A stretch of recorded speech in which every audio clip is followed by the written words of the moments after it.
for Slinger School Board, the only challenger, right? So, I gotta tell you, I'm really excited about this opportunity to serve, to continue serving the community. Sometimes I prepare remarks, so forgive I got the piece of paper, I just wanna make sure that I hit all the points. So, quite often when I talk to parents and other voters, whether they're in this school district or not, I get a lot of questions, but there are three that seem to be bubbling up the most.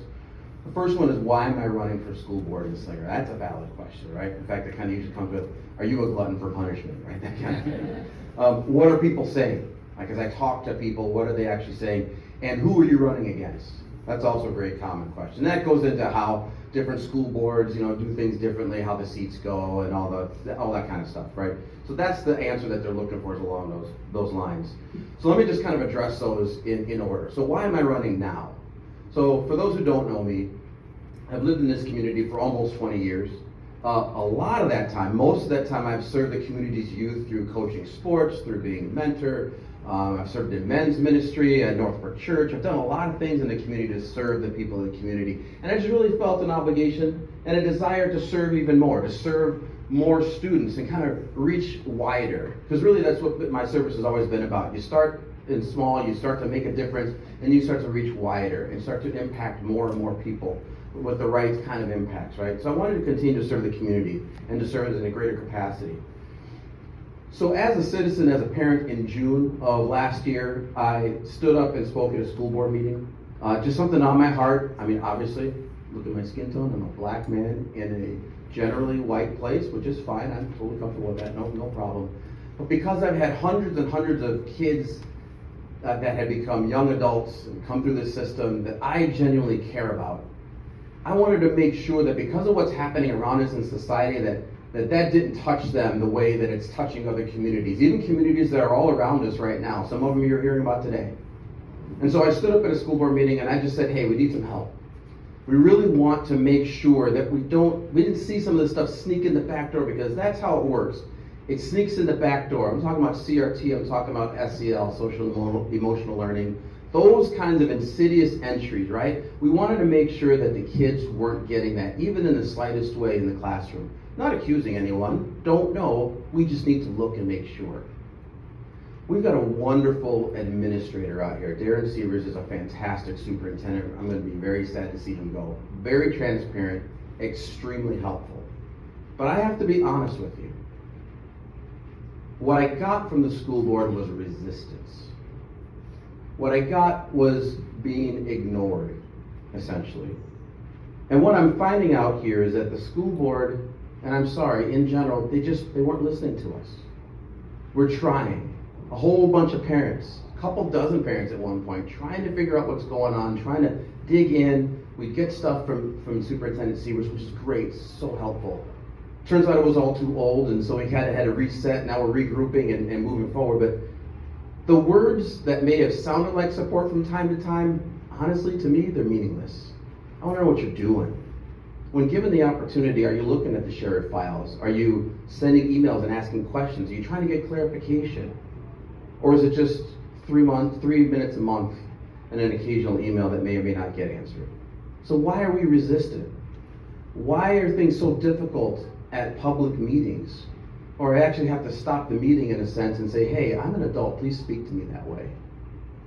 Why scoffing before a committee meeting when I'm sitting right there and hearing a comment that sounds on the surface like it's positive from a radio host, and there's open laughter right before the gavel starts the meeting, and it's directed really at what we're trying to do?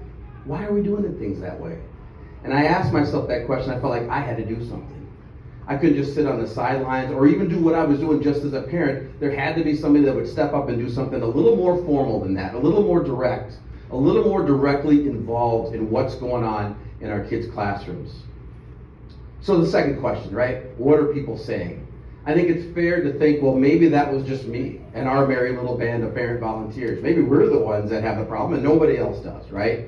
But as I start to talk to more and more people, and I simply reveal I'm running for school board, it's pretty surprising, but kind of not, what you hear back. So for example, it's really good, Bill, that you're asking questions. Keep digging. Keep finding out whether or not there are any influences related to critical race theory or social emotional learning. keep finding out, are there any hooks about our ESSER funding or other federal funding sources or other state funding sources? Make sure that they're not expecting something from us that we don't want to give when it comes to our kids. School lunches, that's come up. Why are we still taking the federal freebies? We saw a lot of flack out there in Waukesha because there was a school board member and then a few more that said, you know what, let's just go back to the way things were before. We don't need the federal freebies. So are we on a path right now to kind of stop that, kind of go back to the way things were? Because there's some unintended consequences when that keeps going. And then plans for the properties in the area and, hey, what does Polk look like and annexing and all. There's a whole bunch of stuff around that honestly is probably a misunderstanding and just a lack of information. But it's not easy to find that information. You have to go to a school board meeting and you have to kind of really know what's going on. And really, you probably should go to some committee meetings as well. That's kind of the only place you find that stuff. So could we be more open about those things? I'm also hearing that, hey, per student spending and how we compare to area districts, that's all great, but that's okay, so what? I'm hearing a lot of so what? And we're too focused on just those items. What about looking for other ways to effectively measure success? Overall, one of the other things I heard is we can't continue to assume that we're fine just because we're doing well now. That kind of complacency, I was an Air Force pilot, and one of the first things I learned in flight school, 2 words, complacency kills. Now in the cockpit, that's literal, okay? That's literal. But the idea here is you can be successful flying a jet, running a school board, running a company for a while, doing things a certain way, but if you're not ready to adjust as conditions change, sooner or later it's going to catch up to you, okay? So what are we doing about the future? And then finally, one of the things I hear a lot is if I say something, is anyone listening to me? And that spoke directly to what I just talked about. And I can't say across the board that you will be heard. And that's unfortunate. That's how it should be. And there are some subjects that are very touchy, they're very personal, but you gotta hear what people are saying. And so the third question I get, and this kind of brings everything together, is who am I running against? And the expected answer is I'm running against so-and-so, or, oh, so it's 4 candidates for 3 spots. Is any one of them easier to pick off than the other one? And I was like, I'm not running against anybody. I'm not running against anyone. I'm running for a message. That's what I'm doing. And this is the message. And I hope everybody in this room hears what I am saying. Proactive leadership. Pay attention to what's happening around you and be bold when you need to be bold. Listen to the public's concerns. Open more ways for two-way communication. Public town halls, voter forums, social media, Facebook Live. I don't care. Let's figure out other ways outside of the occasional email, maximum 3 minutes at a monthly school board meeting, and a survey to get feedback from the public. There's more ways because you don't reach everybody like that. Directly address the concerns that people have. That way they know you heard. Until you do something with what you hear, you didn't hear. That's how people think. That's how I think. Raise your hand if you think that way. There you go. Proactively inform the public on how we can and should work together for the betterment of our students. I'm going to kind of give you a little bit of breaking news right now. February 5th, 9 a.m. Mark your calendars, because Ron Johnson is coming to Terrace 167 to be with a couple of other speakers, Frank McCormick from Illinois, and Adam B. Coleman, the author of Black Victim, Black Victor. I have his book back there. It's a parent empowerment rally at Terrace 167. Flyers are coming very soon. And so is the Eventbrite RSVP, 9 o'clock. Because we need to know what we can do as parents all across the community to make sure that the values that matter to us stay in our schools for a long time. We can't ignore what society is trying to bring in the door. We got to stand in the gap. And that's not just school boards, that's parents too. Create ways for parents and voters to get directly involved, including subcommittees. We can have subcommittees that can participate in the process. It's done in other communities. I'm sure there's not a state law against it. hearing from the voters, probably not a state law against that.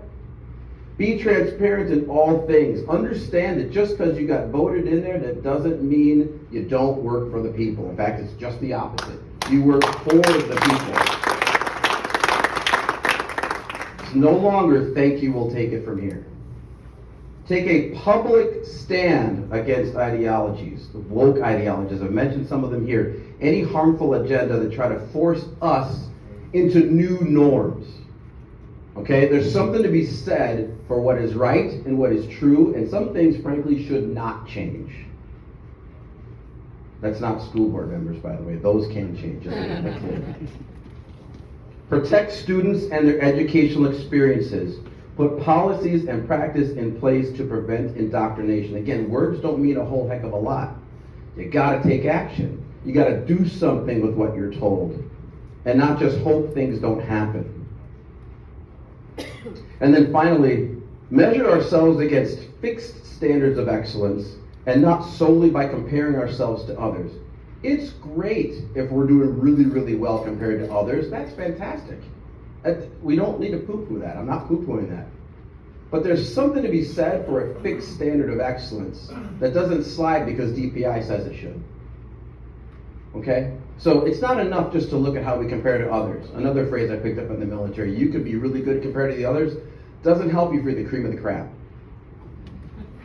We'll let that one sink in for a little bit. So if I'm right, and I believe that I'm right, this message will carry the votes with it. That's why I say I'm not running against anybody. It doesn't matter to me who else is on the ticket. It doesn't matter to me.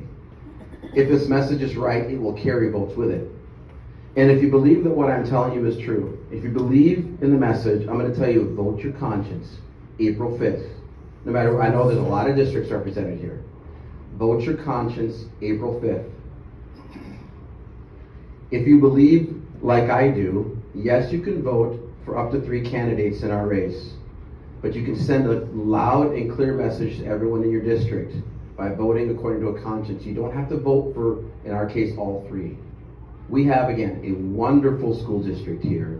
I'm not knocking what has happened in the past. I'm not knocking that.